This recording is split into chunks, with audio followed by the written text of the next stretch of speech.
샬롬 할렐루야. 요한계시록 2장 18절에서 29절입니다.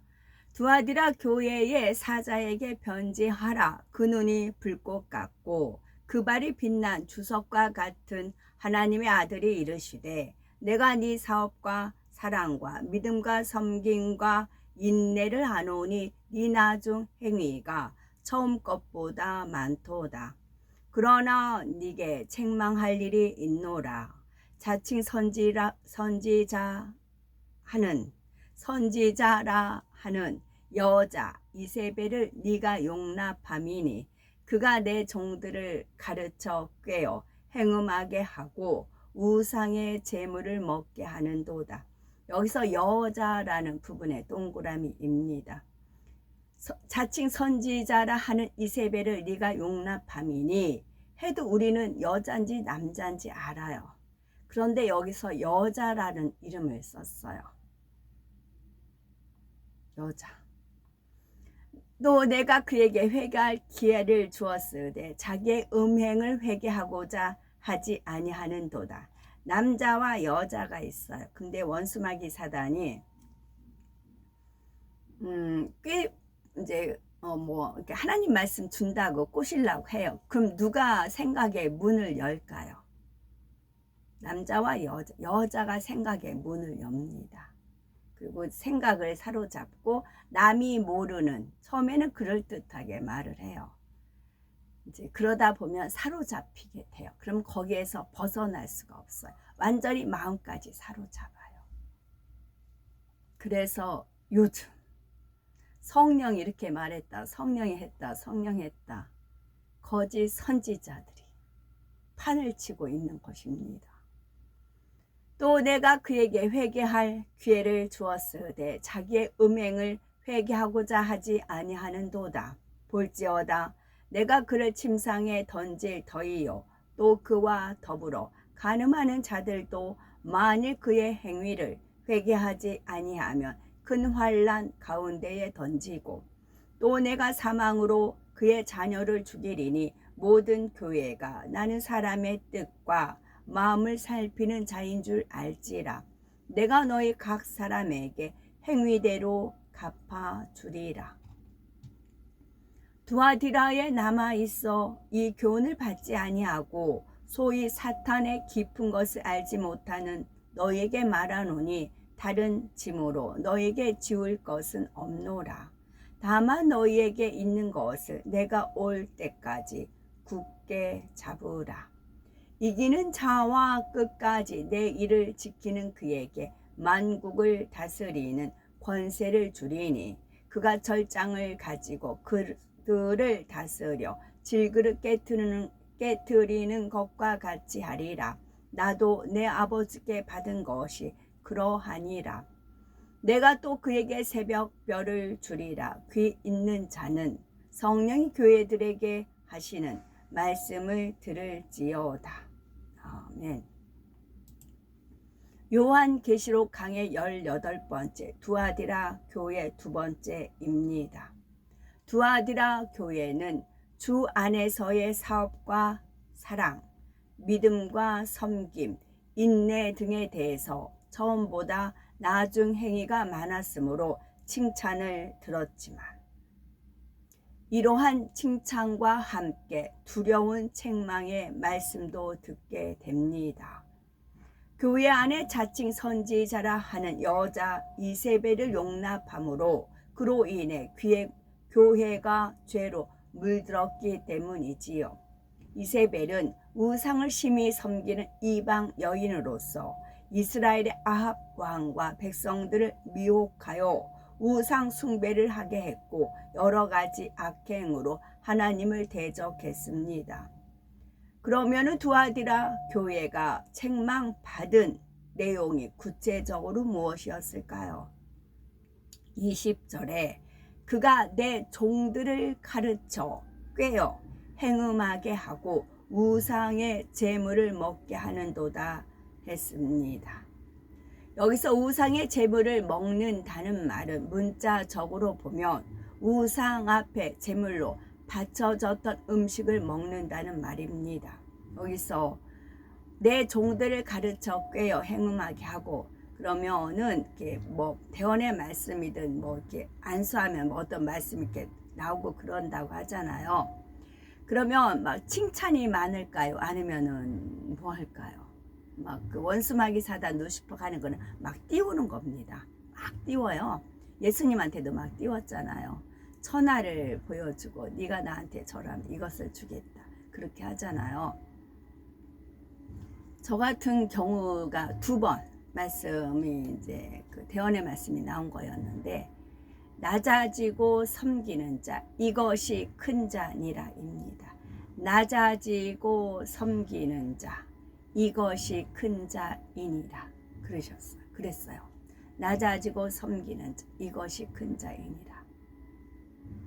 그리고 이제 마리아 같이 좋은 편을 택하여 빼앗기지 마라, 그 말씀이 있었고, 또 지극히 작은 것에 충성된 자, 그거는 기도하였을 때 아버지 하나님께서 깨우쳐 준 말씀이었고, 그러니까 낮아지고 섬기는 자 이것이 큰 자니라.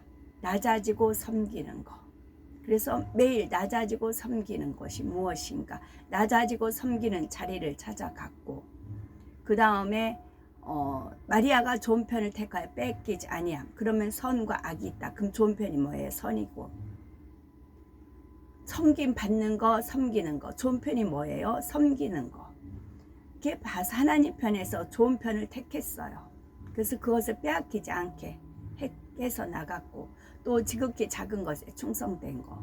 그래서 지극히 작은 것을 해서 갔고, 물론 이제 다니엘 같이 지혜와 총명과 그런 말씀도 있었지만, 그것은 이제 내 몫이 아니다고 제껴뒀지만, 나중에 다니엘서를 이제 공부하면서 또 그것을 비밀을 받았죠.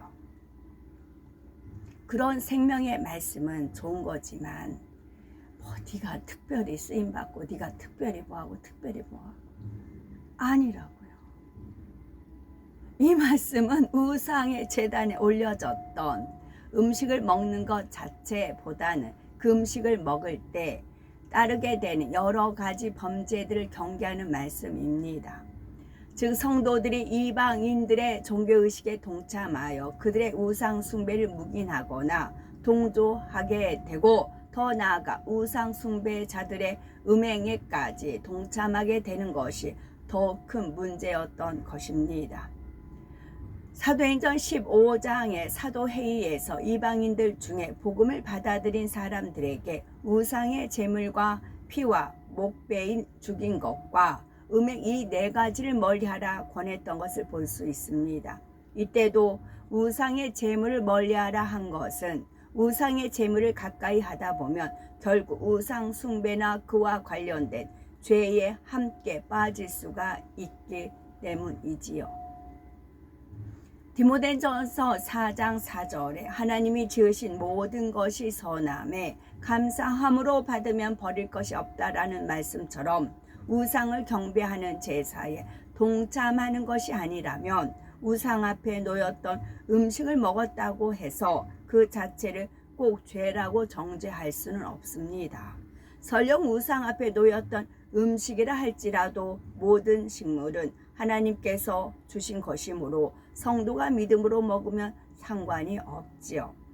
고린도전서 8장 7절에 어떤 이들은 지금까지 우상에 대한 습관이 있어 우상의 제물로 알고 먹는 고로 그들이 양심이 약하여지고 더러워지느니라 했습니다.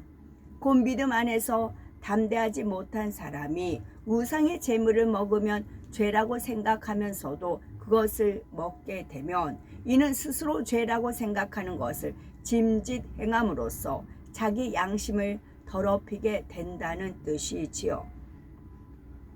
고린도전서 8장 10절에 지식이 있는 네가 우상의 집에 앉아 먹는 것을 누구든지 보면 그 약한 자들의 양심이 담력을 얻어 어찌 우상의 제물을 먹게 되지 않겠느냐 말씀한 대로, 만약 믿음 있는 사람이 우상의 집에 앉아서 함께 먹는 것을 믿음이 약한 사람이 보게 되면 믿음 있는 저 사람도 우상의 제물을 먹으니 나도 괜찮겠지 하면서 자신도 편하게 먹는 경우가 생길 수가 있습니다. 진리를 잘 분별하지 못하는 믿음이 약한 사람의 경우에는 믿음으로 먹는 것이 아니므로 양심이 더럽혀질 수가 있고 자칫하며 더 나아가 우상을 섬기는 일에까지 동참하는 더 큰 죄를 범할 수도 있다는 사실입니다. 그러므로 본인은 우상의 제물로 바쳐졌던 음식을 먹을 만한 믿음이 있다 해도 만약 그로 인해서 믿음이 약한 형제를 실족시킬 수 있다면 자신도 그 음식을 먹지 않는 것이 합당하지요. 본문에서 말씀하는 행음이나 우상의 제물을 먹는 행위가 실제로 육적인 행함만을 의미한 것은 아닙니다.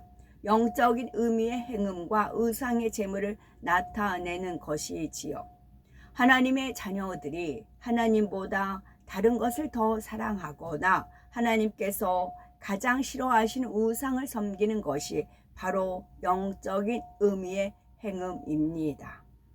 성도들을 꾀어 세상 쾌락에 빠지게 하고 비진리를 쫓게 하는 사람들과 더불어 먹고 마시며 그들의 행위에 동참하는 것이 바로 우상의 제물을 먹는 것이고요. 두아디라 교회에는 이세벨을 용납함으로 바로 이러한 영적 음행과 우상 숭배를 교회 안에 받아들이고 말았기에 주님으로부터 책망을 받고 있는 것입니다. 특히 두아디라에서는 직업마다 노동조합이 발달해 있고 그러한 노동조합으로 인해서 늘 우상 숭배의 유혹을 받는 상황이었습니다.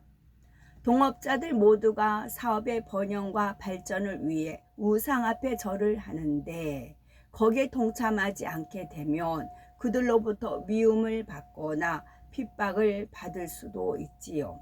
심한 경우는 조합에서 쫓겨나 생계에 위협을 받는 일도 생길 수 있습니다. 어떤 사람이 이런 상황에서 고민하는 것을 보고 만약 믿음의 형제라고 하는 사람이 와서 이렇게 미혹을 한다고 합시다. 우상을 마음으로 믿는 것도 아니고 그냥 고개만 한번 숙여주면 모두가 변할 텐데 굳이 그렇게 혼자만 유벌나게 굴지 말게나. 하나님은 사랑이시니 생계에 위협이 되는 상황에서 한번 절하는 것 정도는 이해해 주시지 않겠는가 한다거나 그렇게 고집을 피워서 화평을 깨면 주변 사람들에게 이상하게 보여서 오히려 하나님의 영광을 가리고 복음을 전도할 기도 막힌다네. 주변 사람들을 정도하기 위해서라도 이번 한 번쯤은 숙여주는 지혜도 있어야 하지 않겠나. 이렇게 접근해 오는 것입니다. 이처럼 하나님의 이름을 망령되이 일컬으면서 하나님의 뜻을 어기도록 미혹할 때 진리를 분별하지 못하는 사람은 자칫하면 넘어가 버릴 수도 있습니다. 오늘날도 이런 일이 종종 일어납니다. 예를 들어서 직장이나 가정에서 우상을 섬기는 자리에 동참하게 되는 경우 나는 하나님을 믿는 사람이기 때문에 제사상에 절할 수 없습니다 말하게 되지요. 그러면 어떤 사람들은 핍박을 하는 경우가 있고 어떤 사람들은 달콤한 말로 미혹하는 경우도 있습니다. 이것은 우상을 경배하는 것이 아니라 서로 화합과 진목을 도모하는 방법일 뿐이다 라고 한다거나 조상에게 제사를 지내는 것은 우상 숭배가 아니라 우리 민족 고유의 민풍양속이다 라고 말하는 것이지요. 오늘날은 심지어 주의 종이 양떼들에게 이렇게 잘못된 것을 가르치는 것도 있습니다. 그러나 하나님께서는 무엇이라 하십니까? 가장 대표적인 십계명에는 어떤 피조물의 형상도 우상으로 만들어서는 안 되며 우상 앞에 절하지 말고 섬기지 말라 하셨고 고린도전서 10장 20에서 21절에 대저 이방인의 제사하는 것은 귀신에게 하는 것이요 하나님께 제사하는 것이 아니니 나는 너희가 귀신과 교제하는 자 되기를 원치 아니하노라. 너희가 주의 잔과 귀신의 잔을 겸하여 마시지 못하고 주의 상과 귀신의 상에 겸하여 참여치 못하리라 분명히 말씀하셨지요. 이러한 하나님의 뜻을 알기에 다니엘의 세 친구는 풀무불 가운데 던져지는 위협 앞에서도 결코 타협하지 않았습니다. 나는 하나님만이 유일신이심을 굳게 믿지만 이번에는 목숨이 달린 문제이니 딱 한 번만 우상 앞에 머리를 숙여도 하나님께서 이해해 주시겠지 한 것이 아니지요. 하물며 풀무불에 던져지는 것도 아닌데 순간의 유익을 위해 하나님의 말씀을 어기고 영적인 행음과 우상의 재물을 먹는 행위에 빠진다면 이는 결코 용납되어서는 안 되는 일입니다. 원수마귀 사단 올무에 걸려버려요. 걸립니다. 그 일로 계속 송사를 겁니다. 합하거든요. 우상 앞에 절했습니다. 근거가 있잖아요. 증거가 있잖아요. 늘 하나님 앞에 송사합니다. 그래서 내가 저 사람 시험 환난을 줍니다. 해도 하나님께서 지켜주실 수가 없어요. 그래서 하나님 말씀 지키는 게 그렇게 소중합니다. 하나님의 말씀을 지키면 천사들이 호위하고 천사들이 지켜줍니다. 하나님의 말씀에 불순종하면 천사들은 외면하고 대신에 원수마귀 사단이 밥이 되는 것입니다. 또한 오늘날에는 교회들이 그럴듯한 명분을 내세워 우상을 섬기는 이방 종교 단체와 교류하며 서로가 축복을 빌어주는 경우들도 있습니다. 그렇게 하는 것이 마치 편협하지 않는 너그러운 마음이고 인류 전체의 이익 혹은 국가적인 유익을 구하는 선한 마음인 것처럼 말하는 것입니다. 그러나 하나님께서는 하나님의 교회가 우상을 숭배하는 종교단체와 손잡는 것을 결코 기뻐하지 않으시며 이방신의 기념일에 축하 메시지를 보내거나 성전 안에 우상 숭배자들을 끌어들이는 것은 거룩하신 하나님을 모독하는 일이지요. 오늘날 하나님을 믿고 예수님을 구세주로 섬긴다고 하는 사람들이 이러한 일에 앞장서는 안타까운 일들이 있습니다. 바로 주님께서 두아디라 교회에 주신 말씀 안에는 이러한 사람들을 향한 메시지가 담겨 있습니다. 성도들을 미혹한 이세벨은 자칭 선지자라 하는 여인이라 했습니다. 만약 누군가 성도들에게 말하기를 나와 함께 하나님을 대적하자, 죄를 짓자 이렇게 직접적으로 말한다면 믿음이 조금이라도 있는 사람은 당연히 그런 사람을 경계하며 멀리하겠지요. 겉으로는 하나님의 말씀을 가지고 그럴듯하게 행사하면서 나도 하나님과 교통하는 선지자라 하나님의 종이라 하며 접근할 때는 정확히 진리로 분별하여 하지 못하여 종종 미혹되는 사람들이 있습니다. 그러나 정말 하나님의 선지자라면 그에게는 반드시 하나님께서 함께 하시는 증거가 따라야 합니다.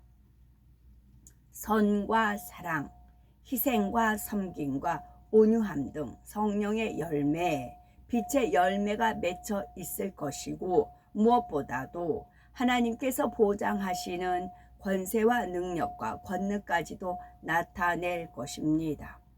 그러니 참 선지자는 스스로 나는 선지자다 하지 않아도 성령의 역사를 받는 사람들은 그의 열매를 통해 그가 하나님의 사람인 것을 알아볼 수가 있지요. 반면에 이세벨이라 하는 자칭 선지자라 하지만 반면에 이세벨처럼 자칭 선지자라 하지만 실상은 그렇지 않은 사람은 진리로 분별해 보면 그 정체가 드러납니다. 신명기 18장 22절에 보면 만일 선지자가 있어서 여호와의 이름으로 말한 일에 증언도 없고 성취함도 없으면 이는 여호와의 말씀하신 것이 아니요 그 선지자가 방자히 한 말이니 너는 그를 두려워 말지니라 했습니다. 자칭 선지자라 하는 거짓 선지자는 악한 말로 남을 비방하고 판단 정죄하며 거짓말을 지어내어 자기 유익을 구하며 성도들 이간질하는 등 갖가지 괴계와 술수로 교회를 어지럽히게 하고 성도들을 힘들게 만드는 것입니다. 성도들을 가르칠 때에도 하나님을 사랑하도록 인도하는 것이 아니라 세상의 것, 육적인 것을 심어주며 자신을 육으로 따르도록 만들어 갑니다. 그러니 이러한 사람과 함께 하게 되면 자신도 모르는 사이에 비진리와 함께 물들고 말지요. 교회 안에서는 이세벨과 같은 사람을 결코 용납하지 말아야 하고 거짓 선지자의 꼬임에 미혹되어 함께 죄를 짓는 일도 있어서는 안 됩니다. 물론 주의 종의 입장에서는 순종하지 않은 양떼, 목자를 시험하는 양떼라도 사랑으로 품고 인내하며 이끌어 가야 합니다. 교회 안에 사단의 회를 용납하거나 성도들을 미혹하여 사망으로 이끄는 이세벨과 같은 사람들이 교회 안에서 마음대로 활동하게 놔두는 것은 사랑이 아님을 잘 분별해야 합니다. 이세벨과 같이 교회를 어지럽히는 사람이 있다면 어떻게 해야 할까요? 마태복음 18장 15에서 17절에 네 형제가 죄를 범하거든 가서 너와 그 사람과만 상대하여 권고하라. 만일 들으면 네가 네 형제를 얻은 것이요 만일 듣지 않거든 한두 사람을 데리고 가서 두세 증인의 입으로 말마다 증참케 하라. 만일 그들의 말도 듣지 않거든 교회에 말하고 교회의 말도 듣지 않거든 이방인과 세리와 같이 여기라 하셨습니다. 정해진 절차에 따라 행해야 하는 것이고 그래서 상대가 회개할 때는 용서하며 과거의 잘못을 덮어주어야 하지만 그렇지 않고 끝까지 돌이키지 않을 때는 그런 사람이 교회를 회방하며 하나님의 영광을 가리도록 방치해서는 안 됩니다. 이때도 반드시 상한 갈대를 꺾지 않으시고 꺼져가는 심지를 끄지 않으셨던 주님의 마음으로 행해야 할 것입니다. 21절에 또 내가 그에게 회개할 기회를 주었으되 그 음행을 회개하고자 아니하는도다 했습니다. 사람이 하나님 앞에 죄를 짓고 잘못을 했을 때 즉시로 징계가 임하는 것은 아닙니다. 하나님께서는 분명히 회개할 기회를 주시죠. 단에서 나오는 말씀을 통해서든지 성령의 역사를 통해서든 자신의 죄를 깨달아 회개하고 돌이킬 수 있도록 기회를 주시는 것입니다. 이처럼 깨우칠 기회를 주시는데도 불구하고 여전히 마음을 강팍하게 하여 돌이키지 않으면 이제 사단의 송사에 의해 징계가 임하게 됩니다. 이때도 처음부터 혹독한 징계가 임하는 것은 아니지요. 가벼운 징계부터 시작되는데 이렇게 징계를 받고도 돌이키지 않으면 점점 더 강한 징계가 오게 됩니다. 출애굽 당시 애굽에 내린 열 재앙도 그러했지요. 처음에는 애굽 전역에 하수가 피로 변하여 물을 마실 수 없게 되었고 온 천지와 집안과 심지어 음식 그릇 안에까지 개구리가 들끓는 재앙이 임하기도 했습니다. 파리 재앙도 있지요. 파리 재앙. 지금 파리, 프랑스 파리라고 하지만 또 우리는 또 파리라고 또 하지요. 요즘 파리에서 일어난 그거 보면서 파리 재앙이 생각났어요. 파리. 그런데 이런 재앙들도 물론 너무나 주님, 너무나 괴롭고 고통스러운 것이었지만 그래도 그 피해가 치명적이라거나 복구하기가 불가능할 정도는 아니었지요. 제가 파리에 갔을 때 잠깐 하루 머무는 거였어요. 이제 경유지로 해서 했을 때 그 흑인들이 해가지고 그 우리 머스매 거 전부 다 털었다는 말씀 드린 적이 있었지요. 완전 다 털리고 나서 이제 저 혼자 전철 탔는데 이렇게 흑인들이 하나 둘 세 명 정도 네 명이 하나 둘 셋 네 명 저한테 감쌌고 아들 편에도 그 정도 수명 있었어요. 전철 안에 타고 그랬을 때 저는 얘가 왜 멈칫멈칫 못 오는가 했었어요. 근데 그네들 위협하니까 얘가 겁먹어가지고 못 탔었던 거였어요. 그래서 그 순간에 주님께서 이제 아들과 떨어지면 저는 아니 무일푼이었거든요. 전철은 가잖아요. 버스 같으면 막 쉬라고 하겠지만 전철 가고 아들 떨어지면 너 어떡할래? 잠깐 주님께서 번뜩 그 생각을 떠올려 주시는 겁니다. 이제 흑인들이 이제 그 뭐 강도질 그러니까 이제 뭐죠? 다 뺏으려고 하는 것은 몰랐죠. 그래가지고 막 소리를 질렀어요. 야, 안 돼, 안 돼. 너 빨리 타야 돼, 타야 돼. 제가 소리를 질렀어요. 그러자 이 흑인들이 비켜주더라고요. 네, 이 흑인들이. 그리고 나서 아들 주변에 쌓였던 흑인들이 씩 웃더라고요. 그러면서 떨어져 나가. 그러면서 탔어요. 그러고 보니까 완전 다 털린 거예요. 아들이 다 털린 거예요. 그런 경험이 파리에 있었습니다. 우연은 아닌 거죠.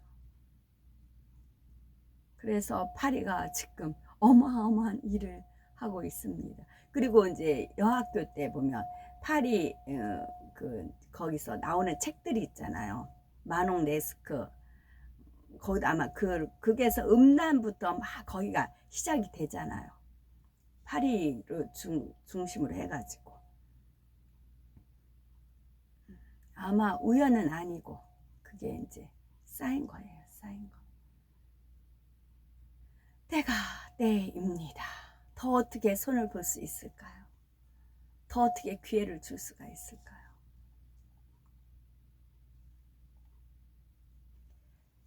출애굽 당시 애굽에 내린 열재앙도 그러했습니다. 처음에는 애굽 전역의 하수가 피로 변하여 물을 마실 수가 없게 되었고 온 천지와 집안과 심지어 음식 그릇 안에까지 개구리가 들끓는 재앙이 임하기도 했습니다.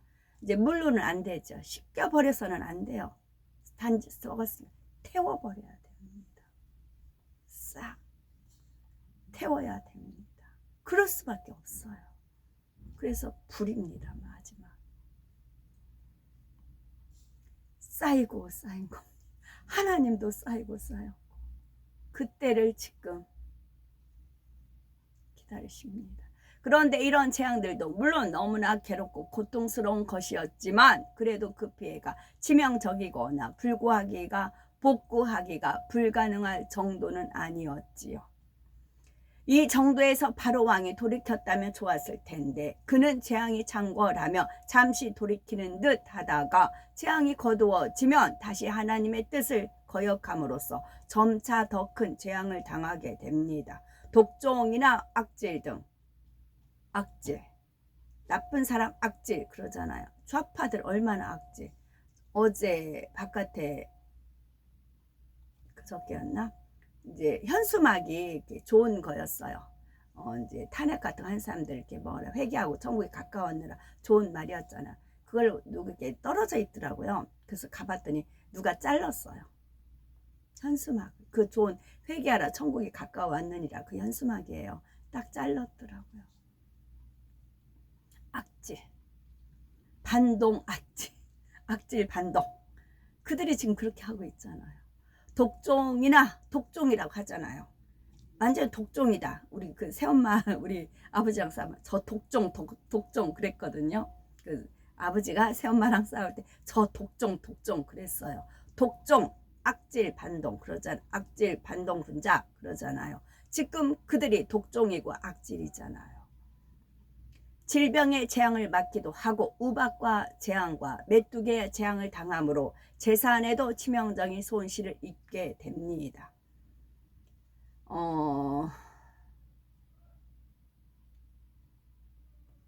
제가 어떤 분이 설교하시는 것도 들었고 우리나라가 지금 80%가 좌파로 잡혀 있다고 하잖아요.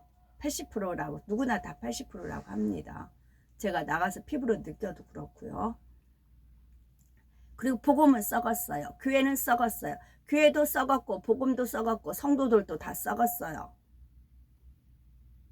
그리고 좌파예요. 그런데 통일? 복음 통일? 어떻게 해요? 복음도 다 썩었고 성도들 썩고 목사들도 다 썩었는데 복음 자체가 썩었는데 그리고 80%가 좌파인데 어떻게 해? 이런 재앙들을 만나고도 돌이키지 않으니 마침내는 바로 왕의 장자로부터, 우리도 다리 뻗을 자리 보고 다리 뻗는다 하잖아요. 하나님도 마찬가지라고요. 복음이 다 썩었는데, 목사들이 다 썩었는데, 다 좌파들인데 어떻게, 무슨 수로 이런 재앙들을 만나고도 돌이키지 않으니 마침내는 바로 왕의 장자로부터 신하와 백성과 종들, 심지어 생축에 이르기까지 모든 장자가 죽임을 당합니다. 그리고도 회개하지 않으니 결국 홍해 바닷속으로 수장되고 말았지요. 잠언 3장 11절에 내 아들아, 여호와의 징계를 경히 여기지 말라. 그 꾸지람을 싫어하지 말라. 하나님의 자녀들이 하나님의 뜻에서 벗어나게 행하면 무엇보다 먼저 성령께서 탄식하심으로 마음에서 평안이 사라지고 곤고해집니다. 하나님께서는 이런저런 일들을 통해 깨우칠 수 있는 신호를 보내주시지요. 그래도 깨우치지 못할 때는 어쩔 수 없이 징계를 허락하시는 것입니다. 질병이나 사고로 몸이 상하기도 하고 가족의 문제나 직장의 문제가 생길 수도 있으며 재산의 손실을 입기도 합니다. 이런 징계도 결국은 하나님의 사랑이라는 사실을 우리는 잘 아실 것입니다. 징계가 없으면 사생자라 하신 말씀처럼 우리가 하나님의 사랑하는 자녀이기에 바른 길로 가서 축복 속에 거하게 하시려고 진리에서 벗어났을 때는 징계도 허락하시는 것입니다. 제가 이렇게 말을 했더니 누가 그 말을 씹어버린다고 하죠. 씹어버렸는데, 부흥하지만 부흥 거꾸로 하면 흥부라고요. 우리 마음이 흥부가 됐을 때 부흥이 일어난다고요. 심보들은 다 놀부인데 어떻게 부흥이 일어나요? 내 마음이 흥부와 같은 마음, 오른편 때리면 왼편도 돌려대고 제비 다리 고쳐주고 그런 흥부의 마음이었을 때 부흥이 일어나는 거지, 놀부의 심보들을 가지고 어떻게 부흥 노래한다고 부흥이 일어나냐고요. 아니라고요. 흥부, 아버지 하나님께서 알려주셨다고요. 흥부의 마음이 됐을 때 부흥이다. 다 놀부 심보를 가지고 있는데,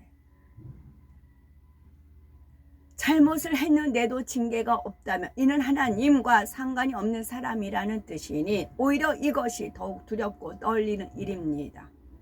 따라서 자신의 잘못으로 징계를 받는 경우 두려움으로 낙심하거나 포기하는 것이 아니라 마음 중심에서 감사함으로 받고 신속히 돌이키는 지혜로운 우리가 되셔야 할 것입니다. 그럴 때 긍휼과 자비의 하나님께서는 모든 것을 용서하시고 환난과 재앙에서 건져주시며 다시 평안과 지킴 가운데 거하게 하시지요. 그러나 끝까지 돌이키지 않는 경우에는 결국 이 땅에서도 자신이 행한 대로 거두게 되며 마지막 날에는 영원한 사망의 심판을 받게 됩니다. 22절에 볼지어다 내가 그를 침상에 던질 터이요 또 그로 더불어 간음하는 자들도 만일 그의 행위를 회개하지 아니하면 큰 환난 가운데 던지고 했습니다. 여기서 침상에 던진다는 것은 회개의 기회를 얻고도 돌이키지 않은 악한 자에 대하여 주님께서 심히 진노하심으로 그를 큰 시험 환난 가운데 던지신다는 뜻입니다. 일반적으로 침상이란 사람들로 하여금 평안함과 포근함을 느끼며 그 안에 들어가 쉬고 싶은 마음이 들게 하지요. 본문에서 말씀하시는 침상은 영적으로 결코 평안하고 안락한 휴식의 장소가 아니라 이세벨이 가증한 일을 행하는 장소요, 하나님으로부터 외면받고 버림받은 곳을 의미합니다. 때로는 죄를 범하는 사람에게 지금 당장 재앙이 임하지 않으므로 죄를 짓고도 여전히 복을 누리고 있는 것처럼 보일 수도 있습니다. 어떤 사람은 하나님이 정말 살아 계시다며 저렇게 악을 행하는 사람을 왜 그냥 두시는가 라고 불평하는 경우도 있지요. 시편 37편 1, 2절에 행악자를 인하여 불평하여 하지 말며 불의를 행하는 자를 두게 하지 말지어다. 저희는 풀과 같이 속히 뱀을 볼 것이며 푸른 채소같이 쇠잔할 것이미로다 했고 10절에는 잠시 후에 악인이 없어지리니 네가 그곳을 자세히 살필지라도 없으리로다 말씀합니다. 잠시 동안은 악인이 아무리 형통하게 보이고 침상에 누운 것처럼 평안하게 보인다 해도 정해진 공의의 선을 넘게 되면 순식간에 심판이 임하게 됩니다. 혹여 살아있는 동안에는 심판이 임하지 않고 평안하고 형통하게만 사는 것처럼 보일 때도 있지만 이때도 결국은 영원한 사망의 지옥불에 던져짐으로 결코 형통하다 말할 수가 없는 것입니다. 이러한 사실을 깨닫지 못하는 사람들에게는 이세벨이 던져진 침상이 평안해 보이고 그럴듯하게 보이므로 미혹되어 그 안에서 함께 범죄는 경우가 있습니다. 이런 사람들에게 대해 또 그로 더불어 간음하는 자들도 만일 그의 행위를 회개치 아니하면 큰 환난 가운데 던진다 말씀하고 있습니다. 여기서 큰 환난이란 무엇일까요? 그것은 구원받지 못하여 지옥에 떨어지게 되는 최후의 징계를 의미하기도 하고 또는 살아서 주님의 재림을 맞는 사람에게는 들림받지 못하고 7년 대환란에 떨어지는 것을 의미하기도 합니다. 한 사람의 범죄로 인한 결과가 단순히 개인적인 재앙의 차원에만 머물지 않고 더 크게 나타나는 경우들이 있습니다. 첫 번째로 나라의 머리가 범죄함으로 온 나라에 시험 환란이 임하는 경우가 있고 동시에 교회의 머리가 범죄함으로 둘째 여기 나오네요. 둘째로 교회의 머리인 주의 종이 바로 서지 못함으로 교회 전체가 당하는 시험 환란이 있습니다. 셋째로는 한 가정이나 개인이 잘못할 때 가족 전체나 개인에게 임하는 시험 환란이 있습니다. 이세벨의 경우는 이 세 가지 모두에 해당되는데 나라의 국무로 세워진 이세벨이 남편인 왕과 신하들과 백성들까지 범죄하게 만들었고 또한 이방신을 섬기는 사람들을 나라의 종교 지도자 자리에 세웠습니다. 그러니 온 나라에 3년 반이나 비가 오지 않는 큰 재앙이 임했던 것이고 이세벨 개인도 결국은 비극적이고 참혹한 종말을 맞고 말았습니다. 우리나라 역사를 보아도 국가적으로 큰 환란이 있었을 때는 같은 원리가 적용되었던 것을 볼 수가 있습니다. 예를 들면 정치인들 사이에 당파 싸움에 극에 달았고 이로 인해서 백성들 사이에도 갈등이 팽배해지므로 민심이 흉흉해지는 등 혼란과 악으로 가득하였지요. 나라의 전쟁이나 커다란 재앙들도 우연히 일어나는 것이 아니라 공의의 법칙에 의해서 이루어진다는 것을 알 수가 있습니다. 세상에서나 교회에서나 사람이 맡은 직분이 높아지고 머리가 될수록 그에 따르는 책임도 커진다는 사실을 알아야 합니다. 머리 된 사람이 깨어있고 기도할 때 그 조직이 잘 되는 것이며 설령 시험이 왔다 해도 신속히 물러가게 됩니다. 23절에 또 내가 사망으로 그의 자녀를 죽이리니 모든 교회가 나는 사람의 뜻과 마음을 살피는 자인 줄 알지라. 내가 너희 각 사람의 행위대로 갚아주리라 말씀합니다. 하나님께서는 불꽃 같은 눈동자로 모든 사람의 마음 깊숙한 곳까지 감찰하심으로 그 누구도 결코 속일 수가 없습니다. 이세벨과 같은 사람이나 그 행위에 동참하는 사람에게는 반드시 공의 가운데 심판이 임하게 되지요. 그 자녀를 죽이리라는 경계의 말씀도 공의 가운데 임하게 될 징계나 재앙을 말씀합니다. 그렇다여 이것이 꼭 자녀에게 어떤 징계나 재앙이 임한다는 의미만은 아닙니다. 자신이 범한 죄의 열매로서 남편이나 아내 등 사랑하는 가족에게 재앙이 임할 수도 있고 혹은 생활고나 질병 등의 고통으로 임할 수도 있습니다. 이러한 심판을 통해 하나님의 공의가 나타나게 되고 하나님께서는 사람의 행함은 물론이고 마음과 뜻과 생각까지도 살피시는 분임을 모든 사람이 분명히 알 수 있게 되는 것입니다. 그런데 꼭 이처럼 재앙을 당하고 나서야 감찰하시는 하나님을 깨닫게 돼서는 안 됩니다. 혹여 하나님 앞에 합하지 못한 비진리의 마음이나 행동이 있을 때 하나님께서는 그 사랑하시는 자녀를 위해 여러 가지로 역사하셔서 스스로 깨달을 수 있도록 도와주시지요. 단에서 증거되는 말씀을 통해 정확히 지적해 주실 때도 있고, 성경을 읽거나 설교 말씀을 듣다가 자신을 발견하고 깨우치게 하시는 경우도 있습니다. 때로는 전혀 생각지도 않은 사람의 입술을 통해 자신의 모습을 깨닫게 해 주실 때도 있지요. 우리가 들을 영적 귀를 가지고만 있다면 하나님께서는 우리의 마음과 생각까지도 감찰하시며 사랑하는 자녀들을 세밀히 간섭해 주시는 분임을 언제나 느낄 수가 있다는 사실입니다. 잠언 15장 3절에 여호와의 눈은 어디서든지 악인과 선인을 감찰하시느니라 했고, 시편 139편 3절에 나의 길과 눕는 것을 감찰하시며 나의 모든 행위를 익히 아시오니 하신 말씀대로이지요. 그러므로 오직 빛 가운데 행하셔서 모든 것을 감찰하시고 밝게 하시는 하나님 앞에 담대할 수 있어야 되겠습니다. 세상의 재판에서는 재판관의 잘못된 판결로 인해 애매히 고통을 당하는 사람이 있는가 하면 죄를 짓고도 형벌을 피해가는 사람도 있습니다. 또한 재판관이 아무리 공정하게 판결하고자 해도 사람의 깊은 마음속까지 살필 수는 없으므로 겉으로 보이는 행위만을 가지고 판결하게 되지요.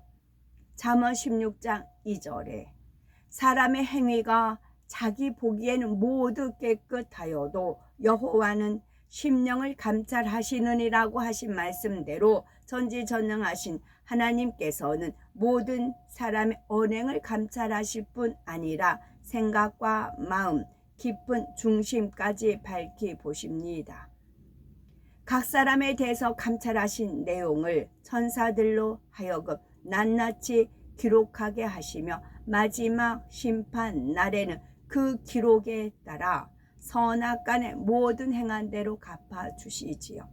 순간의 감정을 품고 노려보는 눈동자 하나까지도 하나님 앞에서는 숨길 수가 없으며, 반면에 아무도 보지 않는 곳에서 행한 작은 선행도 심판 날에는 뚜렷하게 드러납니다. 이러한 사실을 마음에 믿는다면 우리의 말과 행동은 어떠해야 하겠고 마음과 생각은 어떠해야 하겠습니까? 우리를 담당하는 천사들이 우리에 대해서 기록하고 있는 하늘나라 책에는 과연 어떠한 내용이 적혀 있을까요? 베드로전서 3장 10에서 12절에 생명을 사랑하고 좋은 날 보기를 원하는 자는 혀를 금하여 악한 말을 그치며 그 입술로 계율을 말하지 말고 악에서 떠나 선을 행하고 화평을 구하여 이를 쫓으라. 주의 눈은 의인을 향하시고 그의 귀는 저의 간구에 기울이시되 주의 낯은 악행하는 자들을 향하시느니라고 말씀합니다. 우리는 사소한 말 한마디, 행동 하나라도 날마다 선하신 아버지 하나님을 닮아가는 빛의 자녀들이 되시고, 장차 주님께서 다시 오실 때까지 천사들이 우리에 대해서 기록하는 책에 오직 선한 말과 행실과 생각과 마음만이 가득하셔야 되겠습니다. 그래서 각 사람의 행위대로 갚아주시는 하나님께서 이 땅에서도 장차 하늘나라에서도 우리에게 축복과 상급과 영광으로 갚아주셨으면 좋겠습니다. 제가 요즘 독특한 그런 체험을 하고 있습니다. 독특한 경험을 하고 있습니다. 제가 현재 히브리어, 저는 여전 못하는 거 마찬가지입니다. 히브리어 강사님이 유대인이신데 우리나라 말을 너무 유창하게 잘합니다. 전혀 막힘이 없어. 아이고 하여튼 그런 말까지 엄청나게 잘하세요. 유창하게 하십니다. 그런데 제가 이제 어저께 나이를 물어봤더니 33살이래요. 33이고 미혼이고 그러시대요. 그래서 어제는 어떤 경험을 하게끔 하시냐면 이제 그분 이렇게 있는데 주님이 33세 천국에 가면 우리 다 33세로 33마다 했거든요. 30살로 다 환원이 됩니다. 주님도 33세 운명하셨고요. 어느 순간에 주님의 모습을 이렇게 대하는 걸로 느끼게끔 하셔요. 이제 그분이 턱수염도 있고 그렇습니다.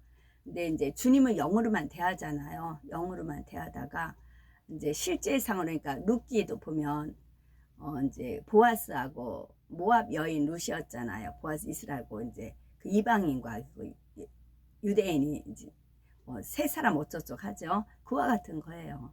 그와 같은 건데 그래서 주님이다라는 그런 걸로 이제 느껴보라고 순간에 이제 주님께서 그렇게 하실 때가 있고 또 우리나라 지도 모양은 토끼 모양이지만 토끼의 장단점이 있죠. 토끼 그런 이제 하여튼 용왕한테 그 간을 이렇게 걸어놨다 그런 깨도 있고 그런 장단점도 있지만 이스라엘 지도는 이제 고드름이라고 하셨거든요. 그래서 고드름이라고 했는데 그래서 이스라엘 민족 그 마음들이 꽁꽁 얼려 있고 끝이 뾰족하다 그랬거든요. 그래서 어제는 어떤 이제 사건이 있어서 그 아버지 하나님께서 미리 알려주셨던 그런 마음들이 전부 다 이제 느껴지는 그런 일이 있었고 동시에 주님께서 그 12제자와 바리새인 서기관들과 논쟁하고 그 또 제자들과 있었던 거 그 성경의 그 주님의 행적 그 모든 것들이 그냥 피부로 느껴졌어요. 그냥 피부로 그분을 겪으면서 주님께서 정말 이러셨겠다. 그거를 피부로 느껴졌어요. 우리 동양 사람 나름대로 어떤 그런 이제 것도 있고 그분들대로 기질이라는 게 있잖아요. 그거를 보면서 한순간에 성경 주님께서 역사하셨던 그 한순간에 정말 싹 느껴졌어요. 저는 하나님 스케줄을 가는데 주님이 오시잖아요. 영으로만 됐잖아요. 그러면 막상 주님은 유대인이에요. 물론 영체로 돼가지고 이제 그렇게 했지만 저도 영체로 변하게 하지만 그래도 동양인의 모습은 있어요. 영체라 할지라도 코가 빼쭉하고 눈이 쌍꺼풀이 있고 우르 그러진 않아요. 동양적인 모습이 있고 예수님의 모습이 있어요. 그러면 영으로만 대할 때는 좋지만 막상 맞대하면 서먹할 수도 있지 않을까요? 그래서 주님께서는 당신이 사역하셨던 그 모습을 느끼게 해주시기를 원하셨던 모양이에요.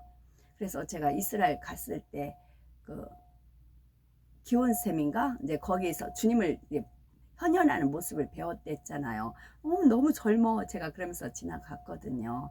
이게 33세 그 모습이니까 이제 젊었게 저는 그때 50대였으니까 그랬었던 거였죠.